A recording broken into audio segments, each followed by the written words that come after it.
So when we think about competency-based learning, that fifth recommendation, the state of Missouri has adopted 8 competency-based learning elements, and Dr. Hedgepath is going to spend some time on each of these in a little bit. But before we go into that, I want to talk a little bit about just the competency-based education and where this came from. At the bottom down here, you'll see that we got our basis for our competency-based learning definition from the Aurora Institute. And so there's one article. And would Pam or Debbie, could you put that in the chat for me? As they're putting that in the chat, I want you guys to, if you would take just a minute and throw out what you think competency-based learning means. So when I say that term, what comes to mind for you? It can be a word, a sentence. What comes to mind? This will give me a little bit of a formative assessment of where we're at today. Like that, learning by doing. Mastery, a focus on mastery, that's great. Good, learning measured by specific standards. Personalized learning. Student empowerment, individual pacing, all of these are great examples. Mastery in an area. Assessment for learning. I like that. Student agency. Great examples of what competency-based education is. Mastery over seat time. Those are all great examples. So if you would, Dr. Hedgepath put that article in the chat. And if you would click on that, and then you can download the article right here. And I'm going to pull up one that I highlighted a couple of spots on. So we are going to start on page 3. You're welcome to follow along with me if you would like. We're going to start on page 3 looking at the definition of competency-based education. And when we look at that definition, you'll notice there are 7 components in this one. Missouri adopted an 8th component with their definition that's around real-world learning. And we'll talk about that specific one in just a bit. But I want you to skim through these 7 components of competency-based education. And the sentence at the bottom here, it says a competency-based school or district should implement all 7 elements of the definition. Strong implementation also requires policy, pedagogy, structures, and culture that support every student in developing essential knowledge, skills, and dispositions. So I want you to think about, as you skim through those, why are all of those pieces important? Why do we have to have all 7? Why can we not just focus on the evidence of mastery and not seat time? Or why can we not just focus on, assessment that's meaningful and positive? Why are all of the components important? Feel free to unmute, or you can just throw your thoughts in the chat. Why are all of those components important in a CBL structure? I love that. Kathy, we mentioned we need to address the total child and their total learning environment. What a great thought there. Kathy, would you care to unmute and just tell a little bit more about what you mean by that?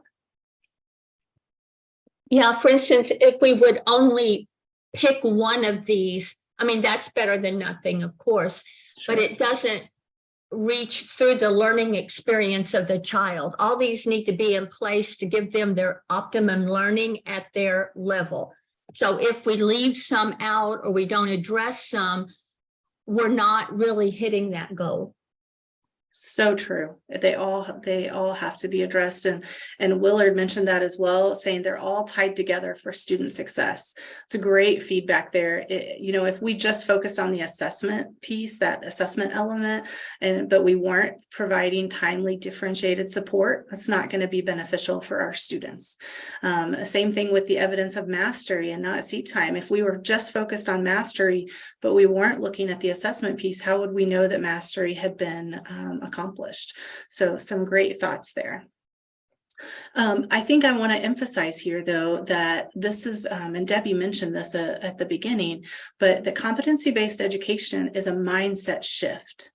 And I want you to think about that and what that means. What does mindset shift mean? We say we have to shift our mindset about things, but looking at these 7 elements, how is competency-based education a mindset shift for us? May call on some people here. I got to pull up my grid here so I can see a little better. Chris, I'm going to call on you from Shell Knob if you don't mind. Why and how is competency-based education a mindset shift for us? I think at least in my building, it's going to be shifting from, well, they sit in the seat for third grade and they sit in the seat for fourth grade, and it doesn't matter if they learn anything, they're behind, they're ahead. And I think that's going to be the more difficult piece, because they're a third grader for a year and that's the way it should be. Well, Right. in everybody's mind right now. Yeah. Great feedback there. Shane from Willard mentioned time does not equate to learning necessarily. So definitely a mindset shift around time. Amber mentioned it involves more qualitative data rather than points, grades, and numbers. I like that feedback there. That's great. Sarah mentioned students learn differently using different pathways. Love that. I'm going to ask Dr. Meyer, would you care to unmute and talk a little bit about that, the mind shift break that you talked about with the learning based on the Carnegie unit?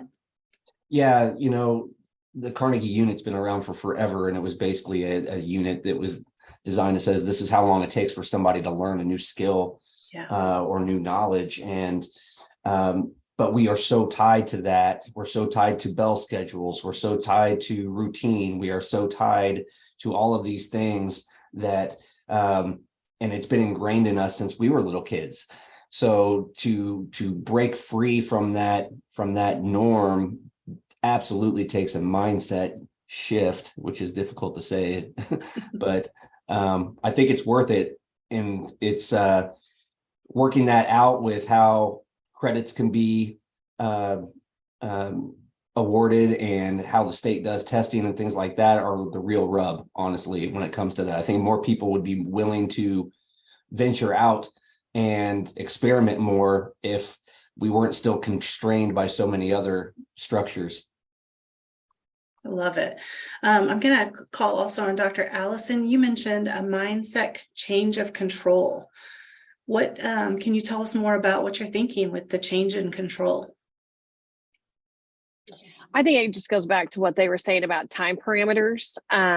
Usually as teachers, when we're planning, we want to control the whole learning environment, and you have to let that go to be able to let kids reach things at their time frame. So I think sometimes as teachers, we want to, we're all thinking about how to set up procedures and classroom management and how to make sure everything runs efficiently. That I think this is their shift in their mindset of how do I prepare for something like this, and then how do I allow that type of freedom or teach that type of freedom. Yes, very much so.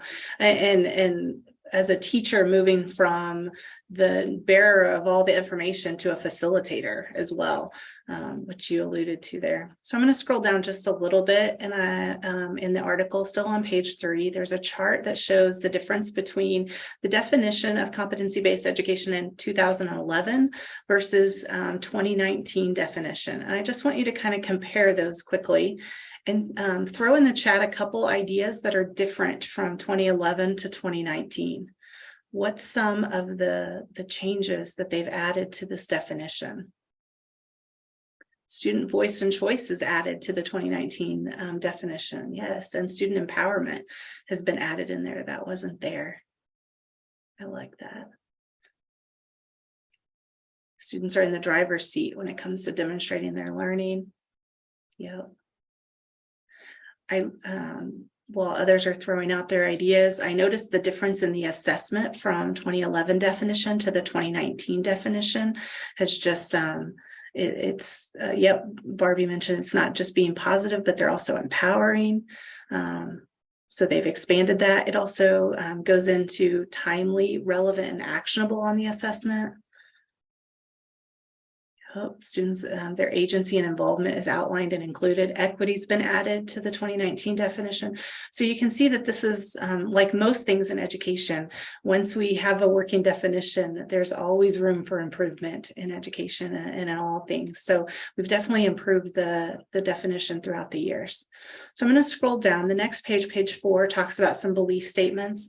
We're not going to spend a lot of time there because I want to hit some other pieces, but I encourage you to come back. This goes into just from that definition, some belief statements for competency-based education system. If I scroll to the bottom of page 4, it begins the frequently asked questions. And I'm going to just hit on a couple of these, but you have this document now that you can go back. It's a great document for working with teachers. This would be a great place to start as a district if you were not sure where to start kind of introducing this term of competency-based learning or competency-based education. So I'm going to, at the top of page 5, it talks about what do we mean by assessment is meaningful for students. And I think we would all agree some of the words that I've highlighted here, that it's feedback from assessment is useful, growth-oriented, and actionable. And when I think about our current state standardized assessment, it's not necessarily those things. It's difficult for it to be actionable based on when we receive the results. So we think more about formative assessments when we think about useful and growth-oriented and actionable. And the second piece I highlighted here is around diverse forms of evidence that encourage student voice or embraced. So it's not just one type. It's not all formative. It's not all summative. There's multiple types of assessments and multiple ways for students to show mastery. If I go to the next question that they answer here, it's around different pathways. And before we dive into it, just throw out in the chat an item or two that you think of when you think of student pathways. What do you think, or what examples can you think of to define different pathways for students? I know at Branson, we have proficiency scales that allow students to kind of go on different pathways because they're all working on different items at different times. This article talks about unique needs and strengths, interests, goals, pacing. So I know we have a lot of great ideas throughout the state of how to show different pathways.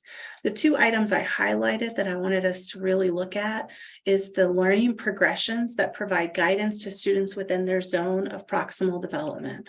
So learning progressions are really those proficiency skills, those priority standards that are then put in a progression and a pacing. Those help students be able to move on before maybe other students, or spend more time on a proficiency scale or a standard than the rest of the other students. Also, I highlighted personalized learning experiences may include formal and informal learning opportunities, both within and outside of school. And I think that is just pivotal in competency-based education. Learning opportunities are not just taking place within the school system. They can take place outside of the school as well. So then I'm going to scroll down to what do we mean by varied pacing? Whenever in the competency-based definition, when it talks about varied pacing, several people have mentioned it's not uniform anymore. The primary goal is deep learning and not faster learning. So when we think about that, we can think about, it's not just checking off the standards that we've covered all of them, but rather we're trying to spend a lot of time making sure that the emphasis is on that deep learning for students. It also talks about varied pacing can mean that students who are proficient in certain areas are encouraged to engage in ways that lead to greater depth of knowledge and multiple ways of demonstrating competency. I also think about that. Somebody mentioned in the chat just a little bit ago about students can have mastery in certain subjects or in certain topics. So that's the varied pacing as well. I may be really strong in one area, but need a little bit more support in another. So I'm going to keep scrolling down here, and we're going to go to the personalized learning section. And I just want you briefly to throw in the chat, please, or unmute and throw out your thoughts. When you hear personalized learning, what do you think about? What comes to mind with personalized learning for you? Is there one word? Is it a sentence or a phrase? Pathways, I like that. Different pathways they can choose. Less focus on specific grade levels, zone of proximal development. Adaptive software, Amber Howard mentioned, and we're actually going to mention and talk about that just a little bit here. Meeting students' specific needs. Those are all great. The role the teacher plays in determining current levels, active learners, all of those are really great feedback. Increased student control of the learning for personalized learning. I like that. Differentiation. So in this Q&A, what they mention is that students are active learners, which we heard. They have choice in how they learn. Somebody mentioned that. They have a voice to co-create learning experiences. They have options to personalize their pathways and opportunities to shape their own environment. So those are great. I like those. And we're actually going to come back to the comment on the adaptive software here in just a couple of minutes. But that is that a lot of districts use adaptive software as one way to personalize learning content. So if we scroll on down here to the bottom of page 6, this is where it goes into what do students experience in a competency-based school. And so I'm going to give you about 2 minutes to skim through the 10 items here. And I want you to think about, and what I'm going to have us share out after we read this, is I want you to think about what is the most intriguing idea from a student perspective here? So if all of these are the examples of experiences that students should have, which one is most intriguing to you as an educator? I'll give you just a minute to look through those. Once you've found one that is really intriguing to you from a student perspective, would you put that in the chat or put out a couple of the words from that in the chat for us that stood out to you? Yeah. Number 10, somebody mentioned Andrews, oops, I went too far, mentioned that number 10 would be very motivating to a student to go deeper into topics that interest them. See a couple people mentioning number 10.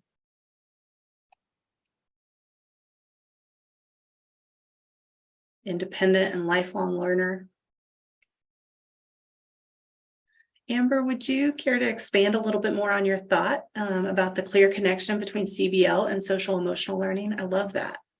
Yeah, sure. So I think I was reading, I feel safe and I'm willing to put my best effort forward on number 2. And that just made me think of the SEL work that I've done in schools. We have to build that safety in students for them to practice competency-based practices in general. And so if we're not focusing on SEL, I don't see how we can also accomplish CBL. Like they go together. Yeah, I think that's a great point. When we think about the culture and climate of the building and of the classroom for these things to be able to happen and be successful. Good, love those. Let me look through these just another minute. Shane at Willard, would you expand on number 5 that you mentioned? You mentioned you would have loved that as a student. Can you hear me okay? Yep. Okay. Yeah, we just talked about we would love the flexibility and just the ability to navigate our own learning, whether it's pace, place, the time, the how, and yeah, our interest, our aptitudes. We just thought that would be exciting as a student. We wanted to be in a system like this. Yeah, love that. All great ideas. So I'm going to scroll on down to the next page, page 7, and this is the last part that I'm going to hit on right now, is the misconceptions about competency-based education. And before I start, I just want, again, in the chat, throw out what you have heard about competency-based education that you think is a misconception. So there are a lot of them out there, and I think it's important for us as educators to help squelch some of those misconceptions. So what are some things that you've heard as misconceptions? Not rigorous. Yes, I hear that one all the time. That it's watering it down. Yeah. Any others out there? Advanced students will be able to move through their grade levels more quickly. Yeah. There's so many different misconceptions. This article just hits on a couple of them, but the first one that I highlighted here in that first paragraph is around the competency-based education or competency-based learning is nothing more than flexible pacing. And students advance at their own pace, which they just mentioned in the chat there, and are able to demonstrate mastery. that is a component, as this article mentions. Flexible pacing is one element of the instructional model, but a competency-based education has many other elements to it. And I think that's one of the biggest misconceptions is people pull out one element of competency-based education and say that's what competency-based education means. And so we have to remember that there are multiple pieces to competency-based education, which is why it is a mindset shift for us. I had mentioned that we'd come back to the adaptive educational software. That is in this misconception section, because a lot of people think that that's what's required, that it does enable flexible pacing, but it minimizes the role and the richness of the teacher. Personalized learning software is not bad, but like anything, we have to balance it. So we can't completely take out the teacher aspect and only have students working in adaptive educational software. So, and then the bottom here, I love this statement. In fact, competency-based education is a deep redesign of the culture and structure of school systems to support effective instruction and learning. Standards are still at the forefront with competency-based education, and rigor and deep learning are emphasized when we implement competency-based education to the fullest.